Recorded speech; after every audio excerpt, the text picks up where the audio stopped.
नमस्कार दोस्तों, मैं माज़ खान अपने यूट्यूब चैनल पर आपका स्वागत करता हूं।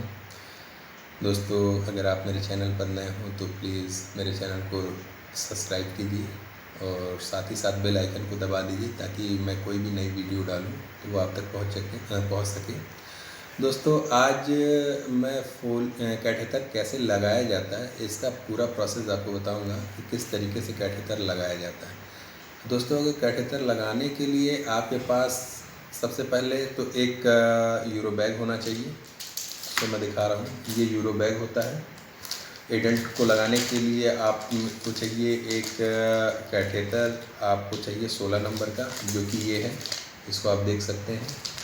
साथ ही साथ 5 ml की एक डिस्पोज़ल चाहिए और उसके बाद आपको एक जैलोकेन जेली चाहिए होगी।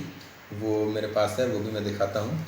जैलोकेन जेली, जैसा कि ये जैलोकेन जेली है और साथ ही साथ डिस्टिल वाटर की भी ज़रूरत है। तो अब इसको लगाने का पूरा प्रोसेस मैं बताता हूँ डेमो करके कि किस तरीके से लगाया जाता है।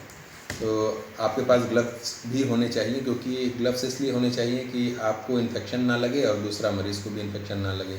सो दोस्तों देखिए, मैं पहले ग्लव्स पहन लेता हूँ और फिर आपको तरीका बताता हूँ कि किस तरीके से लगाना है।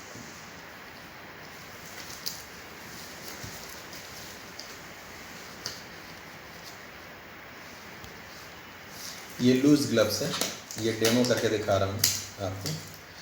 सो दोस्तों, लगाने का तरीका ये है कि पहले आप कैटेटर को इस तरीके से यहाँ से निकाल लें और जब मेल स्टाफ को लगाना होता है, मेल पेशेंट को, तो उसको लगाने का तरीका ये है कि पहले आपको उसकी पेनिस निकालनी होगी, कुछ इस तरीके से उसको पकड़ना होगा और पकड़ने के बाद फिर आप देखिए कि ये आपकी जैलोकेन जेली है। इसको आपको 5 ml लेना होगा।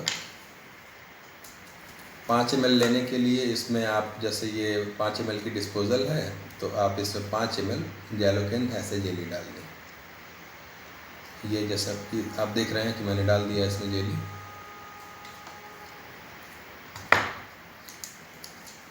और इस पिस्टन को वापस से फिर ऐसे लगा दें। और फिर जब ये आप सोच रहे होंगे कि इस जेली का क्या काम है, तो दोस्तों जेली का काम ये है कि जो पेनिस होता है, जो पेशाब का रास्ता होता है, यूरिन पास आउट का, तो उसमें इस तरीके से इसको अंदर इंट्रोड्यूस कर दिया जाता है और ये पूरी जेली उसमें अंदर डाल दी जाती है। ये पूरी 5 ml जेली पूरी डाल दी जाती है। तो उससे क्या होता है कि वो यूरिन के रास्ते होते हुए ब्लडर तक ये पूरी जेली पहुंच जाती है।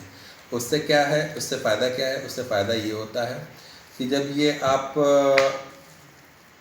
कैटेटर लगा रहे होते हैं तो कैटेटर स्मूथली चला जाता है और वो कहीं चिपकेगा नहीं, वो एकदम स्मूथली अंदर चला जाएगा। तो इस तरीके से कैटेटर को डाला किस तरीके से जाता है वो आप देख लें। तो पहले ये कैटेटर हो गया और ये यूरो बैग हो गया। तो दोस्तों, अब यूरो बैग को भी आप निकाल लें। अच्छा, उसके साथ ही साथ आप एक चीज़ पे और गौर करें कि ये कैटेटर का मेन पॉइंट है। इसमें 2 चेम्बर बने होते हैं। पहला चेम्बर होता है वो यूरो बैग को कनेक्ट करने के लिए, जो इस तरीके से कनेक्ट किया जाता है। ये कनेक्ट मैंने कर दिया। और ये जो दूसरा चेम्बर होता है, इसमें डिस्टिल वाटर भरा जाता है। तो डिस्टिल वाटर इसमें जो डाला जाता है, तो कम से कम इसमें 15 ml डाला जाता है। तो इसमें 15 ml डिस्टिल वाटर डाला जाता है और डालने के बाद जब आप इसमें डिस्टिल वाटर डाल रहे होते हैं तो यहाँ पे एक गुब्बारे की तरह ये फूल जाता है। ये इसलिए फूलता है कि जब ये पाइप पेनिस के अंदर चला जाता है तो ये अंदर जाके फूल जाता है। फूलने की वजह से फ़ायदा ये होता है कि ये निकलता नहीं है। तो उसका डेमो मैं करके दिखा रहा हूँ अभी आपको। अब दोस्तों देखिए, अब डालने का तरीका देखिए। अब आप जैसे पेनिस पकड़ लिए, तो दोस्तों अब थोड़ा सा आपको जैलोकेन की फिर ज़रूरत पड़ेगी। तो आप जैलोकेन कुछ इस तरीके से ले लीजिए, इस तरीके से। और लेने के बाद इस पॉइंट पे जैलोकेन को आप ऐसे लगा लें। अच्छा दोस्तों, अब जब ये आप कैटेटर डाल रहे होंगे तो देखिए कुछ इस तरीके से डालना है, इस तरीके से आप डालिए।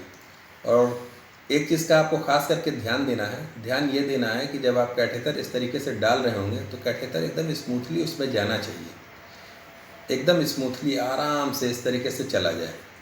और अगर इस तरीके से नहीं जा रहा है, मान लीजिए जैसे अब आप इस तरीके से डाल रहे हैं और इधर जा रहा है, इधर जा रहा है, तो वहीं पे आप रुक जाएंगे। रुक इसलिए जाएंगे कि हो सकता है कि मरीज़ का प्रोस्टेट बढ़ा हो, और जब प्रोस्टेट बढ़ा होगा तो जब आप इस तरीके से डालेंगे तो वो जाएगा नहीं, और ज़बरदस्ती अगर आप डाल देते हैं तो उस पेशेंट को इंटरनल ब्लीडिंग स्टार्ट हो जाएगी। तो जब इंटरनल ब्लीडिंग स्टार्ट हो जाएगी तो वो काफ़ी कष्टदायी होगा और दिक्कत का विषय है। तो दोस्तों इसलिए आप कभी भी कतई इस तरीके की गलती ना करें। जब अगर नहीं जा रहा है तो आप उसको स्मूथली, अगर नहीं जा रहा है तो आप उसको ना डालें, उसके लिए फिर दूसरा प्रोसेस है। अच्छा, अब जब आप स्मूथली अगर इस तरीके से आपने उसको डाल दिया, ये चला गया, तो दोस्तों अब आपको करना ये है कि इसमें 15 ml आपको डिस्टिल वाटर इस वाले में भर देना है। तो 15 ml डिस्टिल वाटर भरना है। वो किस लिए भरना है वो भी मैं अभी बताऊंगा, पहले मैं भर के बताता हूँ। ये मैंने 5 ml इसमें भर दिया।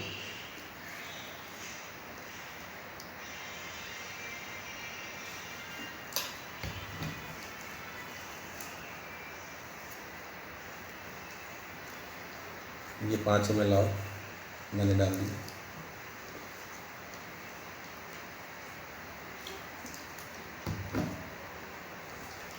और ये 5 ml और। तो जैसा कि मैंने आपको बताया था कि जब आप इसमें डिस्टिल वाटर डालेंगे तो ये आगे गुब्बारे की तरह ये पूरा फूल जाएगा। ये दोस्तों इसलिए फूलता है कि जैसे आप एक इमेजिन कीजिए कि जब मैंने इसमें कैटेटर डाल दिया तो ये इसलिए होता है कि अब जब कैटेटर पड़ चुका है तो कभी कभी ऐसा होता है कि मरीज़ से झटके से ये खिंचा जाता है, तो ये कैटेटर ना निकले इसलिए इसमें पानी डाल दिया जाता है और ये बैलून खुल जाता है। जब ये बैलून खुल जाता है तो ये बैलून पूरी तरीके से पेनिस में जाके लॉक हो जाता है। अब ये पेशेंट कितना भी इसको ज़ोर लगा ले या फिर कितना भी उसको झटका लगे तो ये बाहर नहीं निकलेगा। अब दोस्तों अब जब निकालना होगा तो फिर सेम प्रोसेस यही है। अब यहाँ पे आपको डिस्पोज़ल लगा लेना है, 5 ml 10 ml जो भी आपके पास डिस्पोज़ल हो। चूँकि मेरे पास 5 ml थी तो मैं 5 ml से डेमो दे रहा था। तो अब जब आप इस तरीके से लगाएंगे तो पानी ऑटोमेटिक, देखिए आप देख रहे हैं ऑटोमेटिक बाहर आ रहा है, देखिए। और गुब्बारे को आप देखते जाइए, गुब्बारा धीरे धीरे फूलना बंद हो कम फूल वो हो रहा है। अब दोस्तों अब इसको देखिए, फिर ये अपने से निकलेगा।